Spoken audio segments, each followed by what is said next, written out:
অনেক নেতারা অনেক কথা বলেছে, অনেক বিতর্কের সৃষ্টি হয়েছে। বিএনপির কি খরা পড়ে গেছে যে আওয়ামী লীগ থেকে লোক আমদানি করতে হবে? যে আওয়ামী লীগের রক্তে, যে আওয়ামী লীগের ডিএনএতে গণতন্ত্র নাই, যারা একবার আওয়ামী লীগের পতাকা দলে ঐক্যবদ্ধ হয়েছে, তাকে কেন আপনাকে আহ্বান জানাতে হবে? জন্মলগ্ন থেকে গণতন্ত্রের বিরুদ্ধে অবস্থান নিয়েছে তারা। একনায়কতান্ত্রিকতা বিশ্বাস করে, একদলীয় রাষ্ট্র ব্যবস্থা বিশ্বাস করে, বাকশালে বিশ্বাস করে বাংলাদেশের গণতন্ত্রকে হত্যা করেছে। সাংবিধানিকভাবে তারা তাদের রাজনীতিকে নিজেরাই কবর দিয়েছে, গণতন্ত্রকে কবর দিয়েছে বাকশালের জন্ম দেওয়ার মধ্য দিয়ে। তাদেরকে কেন আহ্বান করতে হবে? বাংলাদেশের মানুষ 5ই আগস্ট আওয়ামী লীগের ফ্যাসিবাদী রাজনীতিকে প্রত্যাখ্যান করেছে। রক্তাক্ত গণ অভ্যুত্থানের মধ্য দিয়ে, ভিজা রাজপথের মধ্য দিয়ে, রক্তে ভেজা তারুণ্যের রক্তাক্ত রাজপথের মধ্য দিয়ে বাংলাদেশ থেকে আওয়ামী লীগ বিতাড়িত হয়েছে। ইতিহাসের বর্বরতম খুনি, স্বৈর শাসক, ইতিহাসের জঘন্যতম গণহত্যাকারী ফ্যাসিস্ট শেখ হাসিনা বাংলাদেশ থেকে বিতাড়িত হয়েছে। রাজনৈতিকভাবে মৃত্যু হয়েছে আওয়ামী লীগের। আওয়ামী লীগ রাজনৈতিকভাবে মৃত্যুবরণ করেছে ঢাকার মাটিতে, গণ অভ্যুত্থানের রক্তাক্ত রাজপথে দাফন হয়েছে দিল্লিতে। সেই আওয়ামী লীগ এখনো পর্যন্ত ক্ষমা প্রার্থনা করে নাই, তাদের নেত্রী ক্ষমা প্রার্থনা করে নাই। কোন আওয়ামী লীগ, কোন পর্যায়ে কোন আওয়ামী লীগ আজ পর্যন্ত সেজন্য অনুশোচনা করে নাই, দুঃখ প্রকাশ করে নাই। সেই আওয়ামী লীগ উল্টো গণ অভ্যুত্থানকারীদেরকে বলছে অপরাধী। তারা বাংলাদেশে রাজনীতি করতে পারবে? আমরা স্পষ্ট করে বলেছি, রাজনৈতিক দল হিসেবে আওয়ামী লীগকে বিচারের আওতায় আনতে হবে। আদালতের বিচারের মধ্য দিয়ে নির্ধারিত হবে বাংলাদেশের আওয়ামী লীগের রাজনৈতিক ভাগ্য। তারা রাজনীতি করতে পারবে কিনা, নির্বাচন করতে পারবে কিনা, কোর্ট ডিসাইড করবে। আদালতের মাধ্যমে ডিসিশন নিতে হবে। অনুরোধ জানাই, আহ্বান জানাই, এই সংস্কারের ফল যদি আমরা পেতে চাই, তাহলে পরে একটি নির্বাচিত সংসদের কি বিকল্প আছে? আমরা সেই কথা বললে এই অন্তর্বর্তীকালীন সরকার খুব নারাজ হয়।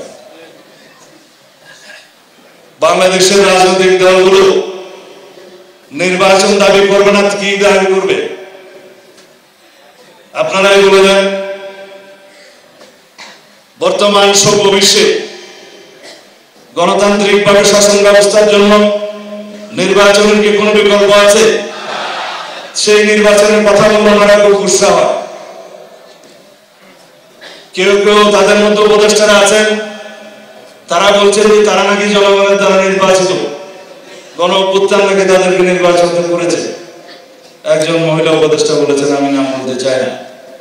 কথাগুলো খুব নরম ভাষায় বললাম, সেজন্য মাননীয় প্রধান উপদেষ্টা খুব নরম ভাবে নেবেন, আশা করি সেটা হবে না। বলছি নরম ভাবে, মাননীয় প্রধান উপদেষ্টা, হয়তো আপনার কানে যেতেও পারে, নাও যেতে পারে, গেলে ভালো। আর যদি আপনি কানে না তোলেন তাহলে সবার জন্যই খারাপ। ভাবটা এখন এমন হয়েছে, আপনাদের সমস্ত উপদেষ্টারা, মাননীয় উপদেষ্টারা মনে করছেন বাংলাদেশটা পুরোটাই বোধহয় তাদের কথায় উঠবে এবং বসবে। তারা মন যা চায় তাই সিদ্ধান্ত নেবে এবং আমাদেরকে মেনে নিতে হবে। আপনারা যে রাস্তায় হাঁটছেন সেটা অত্যন্ত গণতান্ত্রিক পন্থায় হাঁটছেন। আপনারা কথা বলছেন গণতন্ত্রের বিপরীত ভাষায়, আপনারা কাজ করছেন আইনের শাসনের বিরুদ্ধে। একটি উদাহরণ দিয়ে কথা বলি। ঢাকার রাজপথে নগর ভবনে আজকে কয়েকদিন যাবত জনগণ ঢাকা নগর ভবন তালাবদ্ধ করে রেখেছে, চতুর্দিক থেকে তারা ঘেরাও করে রেখেছে। আলটিমেটাম দিয়েছে স্থানীয় সরকার উপদেষ্টাকে যে আদালতের রায়ে যিনি মেয়র ঘোষিত হয়েছেন জনাব ইঞ্জিনিয়ার ইশরাক, ইলেকশন কমিশন যার নামে গেজেট প্রকাশ করেছে আদালতের রায় মেনে, তাকে আপনারা শপথ গ্রহণ করাবেন না, বিভিন্ন রকমের কলা কৌশল করছেন। তাইলে কি এটা আইনের শাসন হলো? আইন আদালতের শাসন হলো? তা আমরা কিসের শাসনের জন্য অপেক্ষা করছি? আইনের শাসনের জন্য। প্রফেসর ইউনূস সাহেব এবং আপনার একজন অল্প বয়স্ক উপদেষ্টা স্থানীয় সরকার মন্ত্রণালয়ের দায়িত্ব আছেন, তারা মনে করছেন যে তারা আইনের আদেশ মানবেন না, কোর্টের আদেশ মানবেন না, ইলেকশন কমিশনের গেজেট নোটিফিকেশনকে তারা তোয়াক্কা করবেন না। তাহলে গণতন্ত্রের বিপরীতে আপনাদের যাত্রা হলো।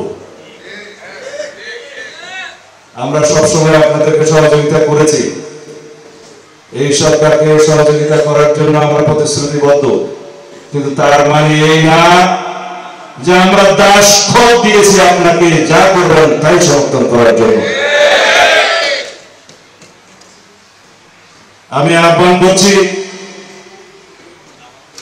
অতি অল্প সময়ের মধ্যে পারলে আজকে কালকের মধ্যে ঢাকা দক্ষিণ সিটি কর্পোরেশনের মেয়র হিসাবে আদালত ঘোষিত জনাব ইঞ্জিনিয়ার ইশরাক হোসেনকে শপথ গ্রহণ করানোর ব্যবস্থা করুন। অন্যথায় ঢাকার এই আন্দোলনকে কেন্দ্র করে হয়তো আরো বৃহত্তর আন্দোলন করতে হতে পারে।